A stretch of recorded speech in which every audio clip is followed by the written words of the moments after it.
70 ఏళ్లు దేశాన్ని రాష్ట్రాలను పాలించిన కాంగ్రెస్ టీడీపీ బీజేపీల వల్ల ప్రజలకు ఎలాంటి లాభం జరగలేదని మౌలిక వసతులు కల్పన కోసం కూడా శ్రద్ధ చూపలేదని మంత్రి వేముల ప్రశాంత్ రెడ్డి అన్నారు. భీమ్గల్ మండలం సికింద్రాబాద్ తాండా గోన్గోపుల గ్రామాల్లో బాల్కొండ టీఆర్ఎస్ అభ్యర్థి వేముల ప్రశాంత్ రెడ్డి ఎన్నికల ప్రచారం నిర్వహించారు. మాక్లూర్ వైన్స్ నుంచి ఆలూరు వైన్స్ కు షాప్ కు రాత్రి సమయంలో అక్రమంగా ఆటోలో తరలిస్తున్న ₹1,00,000 విలువ గల మద్యాన్ని ఫ్లయింగ్ స్క్వాడ్ బృందం కల్లడి గ్రామంలో పట్టుకున్నారు. నిజామాబాద్ నగరంలో కంటేశ్వర్ ఆలయంలో లక్ష దీపోత్సవం కార్యక్రమంలో ఎమ్మెల్సీ కవిత పాల్గొన్నారు. మొక్కులు తీర్చుకున్నారు. ఈ నెల 26న లింబాద్రిగుట్ట జాతరకు బందోబస్తు ఏర్పాట్ల కోసం ఆలయ అర్చకులతో ఆర్మూర్ ఏసీపీ జగదీష్ చందర్ చర్చించారు. అనంతరం స్వామివారిని దర్శనం చేసుకున్నారు. కామారెడ్డి జిల్లా బాన్స్వాడ మండలం కేంద్రం బీర్కూర్ చౌరస్తాలో మైనార్టీ ఆత్మీయ సమ్మేళనంలో ముఖ్య అతిథిగా హోంమంత్రి మహబూబ్ అలీ, స్పీకర్ పోచారం శ్రీనివాస్ రెడ్డి పాల్గొన్నారు. BRS party NRI global coordinator Mahesh Bigala Srinagar colony, Vinayak Nagar కాలనీలో ఇంటింటికి తిరుగుతూ ఎన్నికల ప్రచారాన్ని నిర్వహించారు. ఎన్నికల్లో పోలింగ్ అతి కీలకమైనందున ఓటింగ్ ప్రక్రియకు సంబంధించిన ప్రతి అంశాన్ని నిశితంగా పరిశీలించాలని జిల్లా ఎన్నికల అధికారి కలెక్టర్ రాజీవ్ గాంధీ హనుమంతు మైక్రో అబ్జర్వర్లకు సూచించారు.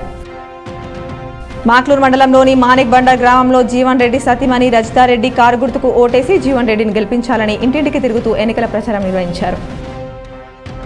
వేల్పూర్లోని మంత్రి నివాసంలో వేల్పూర్, ముక్కల్, భీమ్గల్, ఏర్గట్ల మండలాలకు చెందిన పలు గ్రామాల బీజేపీ, కాంగ్రెస్ నాయకులు మంత్రి సమక్షంలో బీఆర్ఎస్లో చేరారు.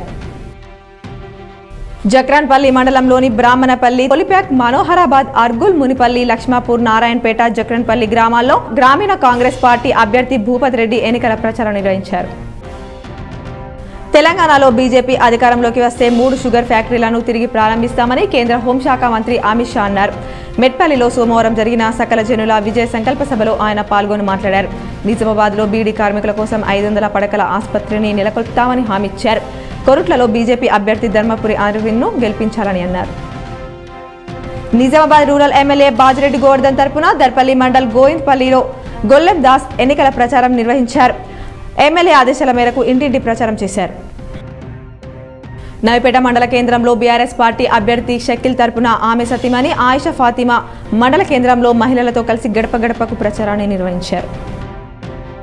ఎడపల్లి మండల కేంద్రంలో సోమవారం కాంగ్రెస్ పార్టీ ఆధ్వర్యంలో ఇంటింటికి ప్రచారం నిర్వహించారు.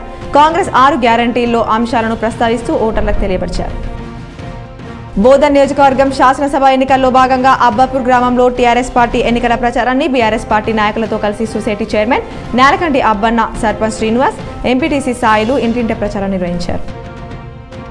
ఏర్గట్ల మండలం తడాపాకల్ గ్రామంలోని గోదావరి నది ఒడ్డున వెలిసిన శ్రీరామాలయంలో కార్తీక మాసం సందర్భంగా భక్తులు దీపదానం, ప్రత్యేక పూజలు చేశారు.